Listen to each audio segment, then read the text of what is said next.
Assalamualaikum warahmatullahi wabarakatuh. Sahabat-sahabat sekalian, saat ini kita bersama-sama berada di dalam Zoom dalam kegiatan Grand Launching buku literasi Omasi Intelligence with Heart yang ditulis oleh pasangan suami istri Kang Dandi Birdi dan Tedia Mahmuda. Dan semoga dengan kita menghadiri kegiatan ini kita bisa mempelajari banyak hal. Kita bisa tertarik untuk memahami tentang apa yang beliau tulis di dalam buku literasi emosi ini. Dan tentunya saja buku ini sendiri kegiatan ini adalah saat ini adalah tanggal 17 April 2022 ya, hari Ahad.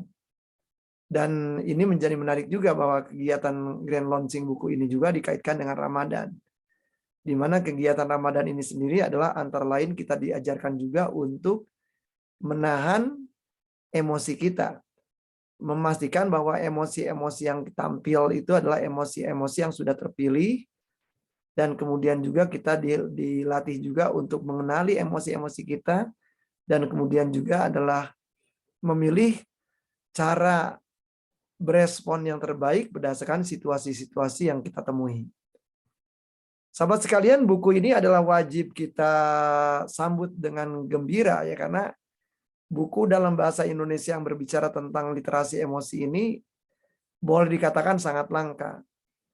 Apalagi buku yang barangkali ditulis dengan gaya bahasa yang mudah, dengan gaya bahasa yang mudah dicerna, dan bukunya juga menarik gitu ya, dari segi tata letak, kemudian dari segi penulisan, kemudian juga dari variasi. Dan di buku ini adalah memenuhi kaidah buku yang memang mudah dibaca, enak dibaca, dan perlu dibaca. Dan saya ingin mengantarkan peluncuran buku ini adalah dengan menyampaikan bahwa memang tema emosi ini sendiri adalah tema yang sangat penting. Karena seringkali justru banyak orang tua yang seringkali mengatakan kepada saya adalah mereka sendiri seringkali kebingungan ketika menghadapi anak-anak mereka ketika mereka menampilkan emosi-emosi tertentu. Dan seringkali juga mereka juga mengatakan bahwa mereka hampir pada waktu kanak-kanak juga tidak pernah mendapatkan amongan atau pamongan dari orang tua mereka tentang bagaimana mereka mengenali emosi mereka, dan kemudian bagaimana mereka mengelola emosi mereka, dan bagaimana juga mereka kemudian mengendalikan emosi mereka. Nah, sehingga sangat wajar pada waktu ketika mereka menjadi orang tua, mereka juga mengalami kewalahan gitu pada waktu menghadapi anak memunculkan emosi-emosi tertentu. Nah, sahabat-sahabat sekalian, tentunya saja ketika kita berbicara tentang emosi, penting kita tahu bahwa apa sih yang dimaksud dengan emosi? Emosi itu sederhananya adalah respon terhadap situasi. Nah, respon terhadap situasi itu bisa respon berupa pikiran, bisa respon berupa ekspresi kita. Nah, ekspresi ini bisa dari mulai gerak-gerik di tubuh kita, bisa jadi mimik wajah kita, bisa juga berarti adalah gestur tubuh kita secara keseluruhan. Nah, kemudian respon itu juga bisa berupa tindakan-tindakan kita. Nah, tindakan-tindakan kita tuh bisa berupa ucapan, kemudian bisa juga berupa gerak-gerik atau tingkah laku, tindakan-tindakan kita. Sebagai contoh misalnya Anda sebagai orang tua, kemudian Anda ngeliat anak Anda kemudian sedang tercenung. Nah, tercenung itu mungkin adalah ekspresi dari terhadap situasi tertentu. Ternyata setelah Anda lihat, Anda simak, anak Anda tertuju wajahnya, tertuju matanya adalah kepada hewan kesayangannya, yaitu anak kucing yang sedang sakit. Maka di situ ada situasi, yaitu apa situasi? Itu ya adalah ada kucing, hewan piaraan anak Anda yang sedang sakit, Kucing itu biasanya adalah sering lincah bermain-main dengan anak Anda, dan saat ini kucing itu menjadi diam, tak berdaya. Nah, otomatis di situ ekspresi anak Anda ada tercenung. Nah, tercenung ini bisa bermacam-macam. Bisa menggambarkan barangkali anak Anda bingung, bisa juga anak Anda barangkali jatuh kasihan, bisa jadi anak Anda juga barangkali kecewa, bisa jadi anak Anda juga sedih, bisa macam-macam. Nah, sangat tergantung nanti apa sebenarnya yang sedang dipikirkan oleh si anak. Nah, kemudian dalam hal itu juga apa yang sebenarnya dilakukan atau tindakan-tindakan anak sebagai langkah yang adaptif gitu, yang langkah yang tepat atas situasi yang terjadi. Nah, di dalam tema ini adalah penting bagi orang tua ada dua hal. Yang pertama tentunya saja adalah bagaimana orang tua waspada atau tanggap terhadap apa yang sedang terjadi pada diri anak. Nah, yang kedua, karena orang tua adalah mempunyai fungsi pendidikan atau fungsi sebagai pendidik, maka penting bagi orang tua juga adalah untuk ngecek apakah anak sudah tahu apa yang sedang terjadi pada dirinya. Apakah anak sudah tahu nama emosi yang sedang dia alaminya. Nah, kenapa pemberian nama emosi itu menjadi penting? Supaya kelak kalau kita berkomunikasi dengan anak, kita tidak perlu menggunakan kata-kata yang panjang atau kalimat yang panjang atau perlu memperagakan. Nah, ketika kita memberikan nama emosi, anak kemudian menjadi tahu apa sesungguhnya yang sedang kita diskusikan dengan anak kita. Nah, kemudian yang berikutnya adalah tindakan. Nah, tindakan anak itu ketika misalnya sakit apa? Apakah cukup tepat hanya dengan tercenung saja? Atau anak perlu diberitahu sebuah strategi baru ya untuk melakukan tindakan-tindakan yang tepat. Nah, jadi ketika anak itu melihat situasinya anak kucingnya sakit, apa tindakan yang tepat selain tercenung? Nah, bisa jadi si anak kemudian minta tolong kepada orang tuanya, mungkin membawa ke dokter hewan, supaya kucing kesayangannya itu adalah diobati. Nah, tantangan dari orang tua berkaitan dengan emosi itu ada dua berarti. Yang pertama adalah anak paham tentang dia sedang mengalami apa, dia sedang merasakan apa, dan dia sedang mengalami apa, dan seluruh proses yang sedang dia alami itu diberi nama apa. Nah, sehingga kita menggunakan sederhananya adalah nama emosi. Nah, yang kedua adalah anak tahu kalau dia mengalami emosi itu sebenarnya tindakan yang tepat sesuai dengan konteks itu apa. Nah, ketika kita bicara konteks, maka kita bicara ketupat, keadaan, waktu, dan tempat. Nah, sehingga di sini adalah menjadi penting bagi orang tua adalah melihat apakah anak-anak Anda itu sendiri sudah tahu gitu apa tanggapan yang tepat atas situasi tertentu. Nah, berarti kalau Anda mengamati bahwa anak Anda belum mampu memberikan tanggapan yang tepat, Anda perlu menjadi model terbaik bagi anak Anda perlu menjadi teladan terbaik bagi anak Anda, dan Anda juga perlu menjadi pembimbing atau pengasuh atau pamong untuk anak-anak Anda mampu mengenali emosi, memberi nama emosi, dan juga melakukan tindakan-tindakan yang tepat ketika emosi itu terjadi. Nah, sahabat-sahabat sekalian, ada seorang tokoh, seorang ahli psikologi, beliau bernama John Gottman, dan beliau melakukan sejumlah penelitian-penelitian ya, yang dilakukan kepada para orang tua. Dan beliau melakukan penelitian-penelitian bagaimana orang tua bereaksi atau bagaimana para orang tua itu berespon terhadap emosi yang ditampilkan oleh anak. Dan dari apa yang dia amatinya sendiri, beliau mengatakan kunci mengasuh anak yang baik terletak pada pemahaman sumber emosional dari perilaku bermasalah. Nah, artinya berarti kalau orang tuanya sendiri tidak begitu paham apa gitu sumber emosi dari perilaku bermasalah anak, maka otomatis orang tua juga agak kesulitan dalam melakukan pengasuhan kepada anak. Nah, sehingga dalam melakukan parenting atau pengasuhan kepada anak, mempunyai pemahaman tentang emosi, sumber emosi adalah menjadi hal yang sangat penting dilakukan oleh orang tua. Nah, karena itu kita berterima kasih banget nih kepada Kang Dandi dan Teh Diah sudah mau membantu kita adalah dengan menulis buku yang berjudul Literasi Emosi Intelligence with a Heart ini. Karena buku ini termasuk buku yang langka gitu ya. Jadi ada beberapa buku yang seperti ini pernah ditulis juga, diterjemahkan ke dalam bahasa Indonesia, ditulis oleh seorang psikolog Korea ya, yang berkaitan dengan tentang tema-tema ini. Dan alhamdulillah saat ini Kang Dandi dan Teh Diah adalah sudah menyajikan buku ini, buku yang memang sangat bermanfaat bagi orang tua. Dan buku ini adalah buku yang isinya adalah memberikan tuntunan kepada kita step by step tentang bagaimana orang tua itu sendiri adalah memahami emosi anak dan menjadi pembimbing anak untuk mengenal dan mengelola emosi yang sedang mereka alami.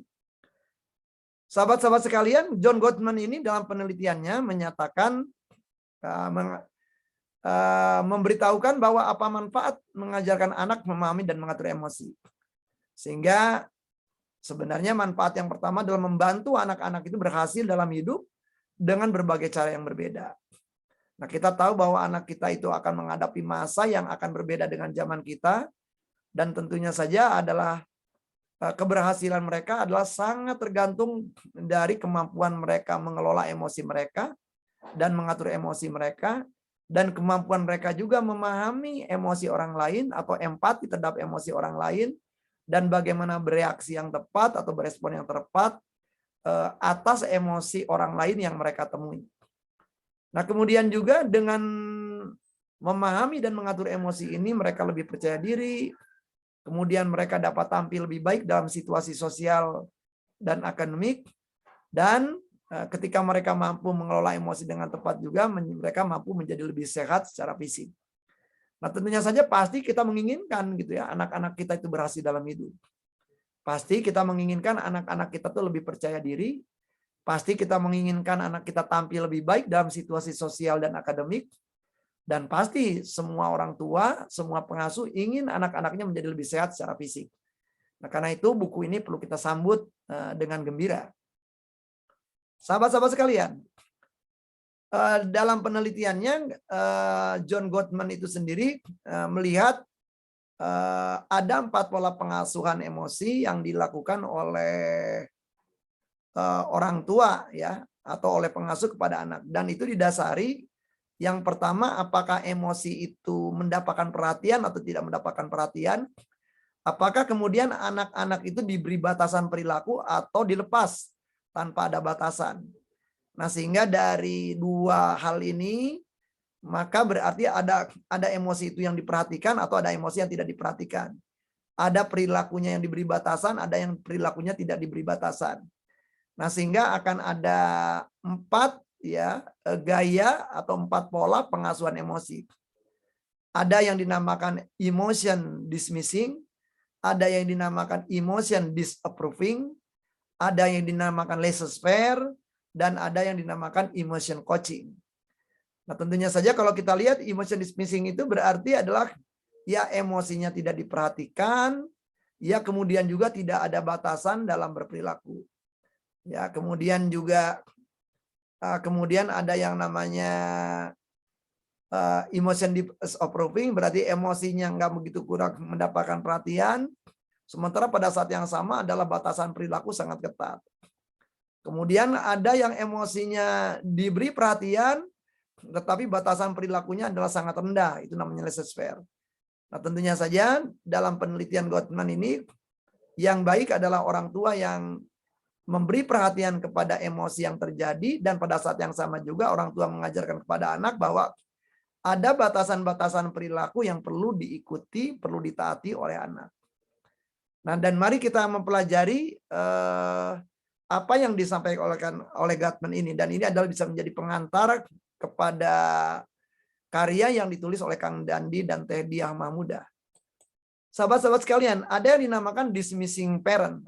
Nah, jadi orang tua yang mengabaikan emosi. Nah, orang tua seperti ini adalah melepaskan diri, artinya nggak mau terlibat dengan emosi anak, mengejek anak ketika misalnya saja mengenapikan emosi tertentu, misalnya wah payah kamu cengeng, wah masa yang gituan aja nangis, wah masa anak laki-laki nangis, Wah, kamu udah gede, masa yang gituan aja puyeng, misalnya gitu.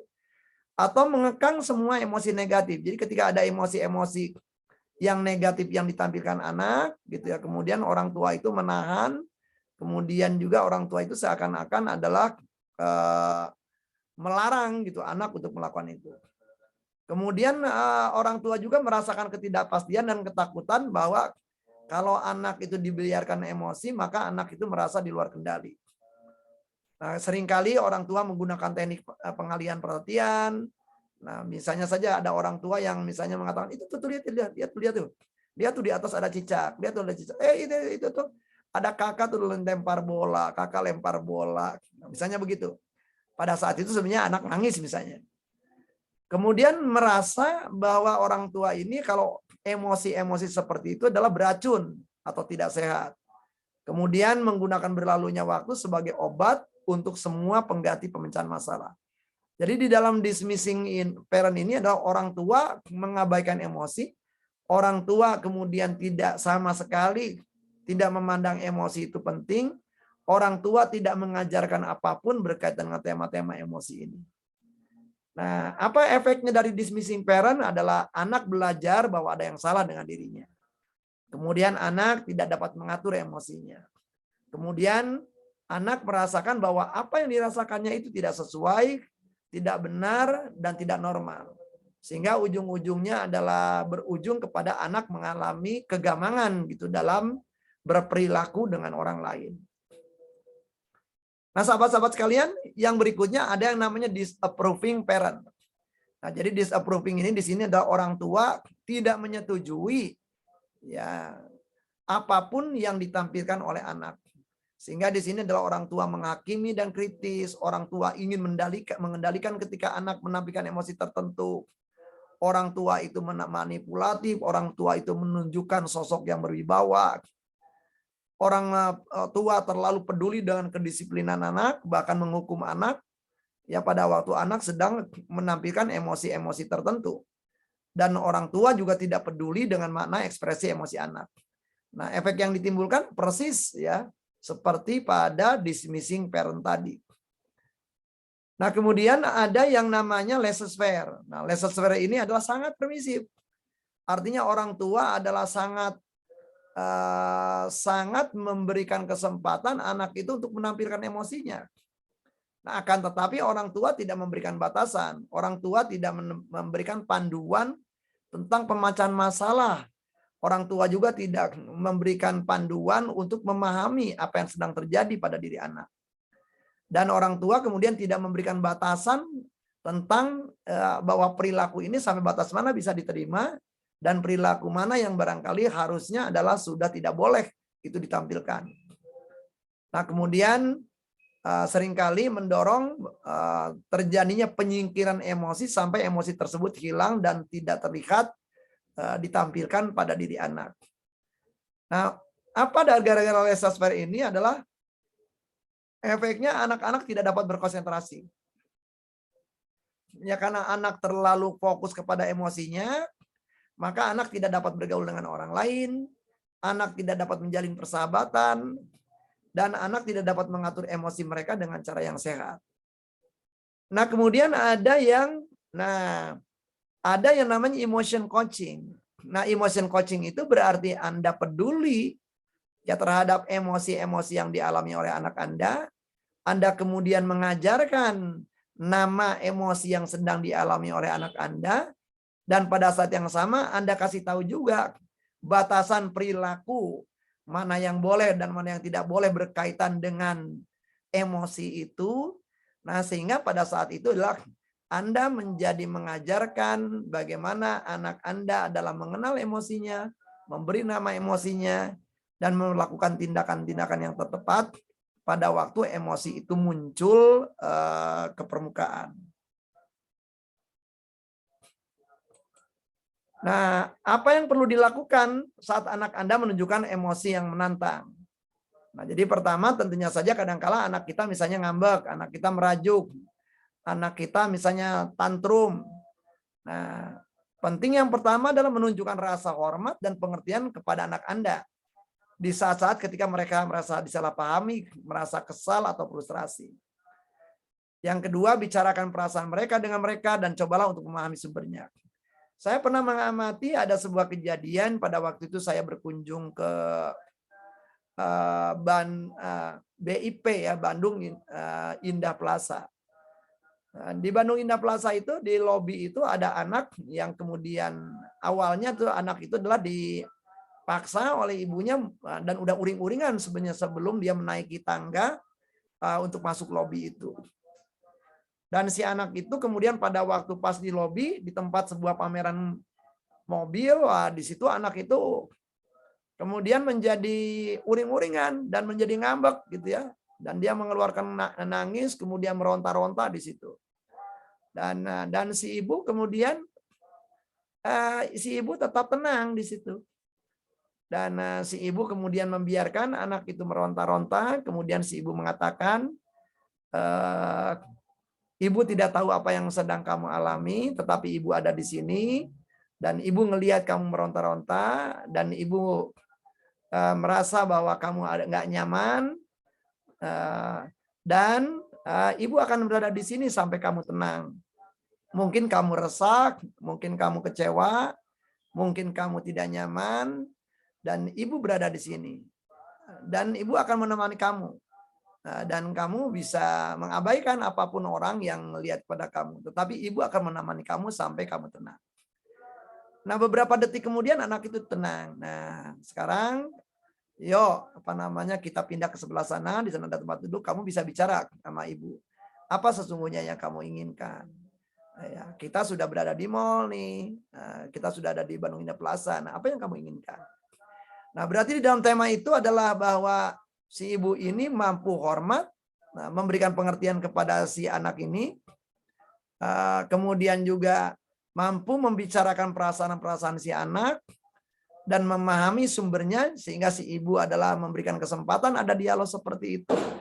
Dan kemudian sambil duduk itu anaknya bercerita gitu ya, bahwa dia sebenarnya adalah ada barang yang ketinggal dan dia ingin bahwa barang itu adalah dia bawa gitu. Tapi tadi ayah adalah tergesa-gesa sehingga membawa dia segera. Nah, jadi pada waktu itu si ibu memahami bahwa respon anak ini dan tahu bahwa metode yang dipakai oleh si ibu ini adalah cocok gitu ya, sehingga juga dia bisa dialog. Baik. Ya nggak apa-apa nih karena sudah tertinggal dan kita sekarang udah di sini. Nah, sebenarnya apa yang kamu inginkan nih karena kita udah di sini nih. Ayah juga udah di sini. Nah, yang barang yang kamu tinggal itu gunanya untuk apa? Apa yang kamu perlukan sehingga barang itu perlu kamu bawa? Nah, kemudian anak itu bercerita, "Oh, kalau begitu, kalau memang itu diperlukan betul gitu ya untuk kegiatan-kegiatan kamu, kita bisa cari barang itu di sini." Nah, di situ ada dialog dan kemudian anak kemudian menyatakan, kayaknya sebenarnya sih nggak diperlukan juga, nanti aja, toh itu bisa kita lakukan pada waktu aku pulang ke rumah. Nah, dalam interaksi yang sulit ini, buat anak-anak merasakan empati Anda. Dengan sabar memvalidasi perasaan mereka dan sampai ke akar ekspresi mereka. Nah, jadi kalau dari contoh ibu ini, si ibu ini paham tuh empati kepada anak gitu. Ada barang yang ketinggal, anak barangkali mudah mempunyai rencana tertentu, anaknya juga kemudian gak nyaman berkaitan dengan hal-hal seperti itu. Nah, kemudian 5, alih-alih berfokus pada agenda orang tua dalam situasi ini, tunjukkan kepada anak Anda bahwa Anda menghormati upaya mereka untuk memecahkan masalah dan membimbing mereka dengan kepercayaan dan kasih sayang. Nah, kerjakan pengalaman ini bersama-sama. Nah, jadi kalau kita cermati dalam kasus ibu ini, dia nggak menganggap lebih penting adalah agenda dia pada waktu dia ke Bandung Indah Plaza. Mungkin dia pengen belanja. Tapi bagi si orang tua ini, mengajak ya momen ketika anak ngambek ini adalah momen terpenting ngajarin tentang tema emosi. Tema mengenai emosi, tema memahami nama emosi, tema mengelola emosi, dan kemudian juga strategi untuk mengatasi emosi atau reaksi emosi. Nah, sehingga orang tua di sini adalah hormat, kemudian juga orang tua juga ada dialog untuk pemecahan masalah, dan orang tua juga dalam melakukan pembimbingan gitu kepada si anak. Nah, sahabat-sahabat sekalian, ini adalah kenapa Gottman ini saya ambil sebagai pengantar gitu ya, untuk mengantarkan Anda memahami banyak hal-hal yang menarik, langkah-langkah praktis yang menarik yang ada di dalam buku literasi emosi karya Kang Dandi dan Teh Diah Mahmudah ini. Nah, jadi di sini ada Dandiah ya. Jadi di sini ada, kalau kita lihat daftar isinya itu ada disingkat Dandiah nih. Dekat dengan dunia rasa dan emosi, asa hati dengan empati, narasi indah tentang pengelolaan emosi, damai dengan pemaafan tulus, integrasi empati, integrasi 4 dimensi literasi emosi, asesmen literasi emosi, dan hati bahagia dengan literasi emosi. Nah, 7 bab ini, dan di sini adalah ada singkatan Dandiah. Dandiah itu berarti ya nama pengarang ini, Kang Dandi dan Teh Diah ya. Dan apa yang ditulis di dalam bab Dandiah ini adalah hal-hal yang memang sangat penting gitu ya untuk orang tua yang memang menginginkan bahwa anak-anaknya ini adalah menjadi mengenal emosi, memahami emosi, mengenal emosi orang lain, empati terhadap emosi orang lain, dan kemudian juga dapat berespon tepat, baik kepada diri sendiri ketika dia mengalami emosi tertentu, juga dapat berespon tepat ketika dia mampu empati atas emosi yang dialami oleh orang lain. Nah, sahabat-sahabat sekalian, akhir kata saya ingin mengatakan bahwa buku ini adalah buku langka. Buku ini adalah buku bagus. Jadi pastikan buku ini menjadi sumber pengetahuan pengasuhan Anda. Sahabat sekalian, terima kasih. Assalamualaikum warahmatullahi wabarakatuh.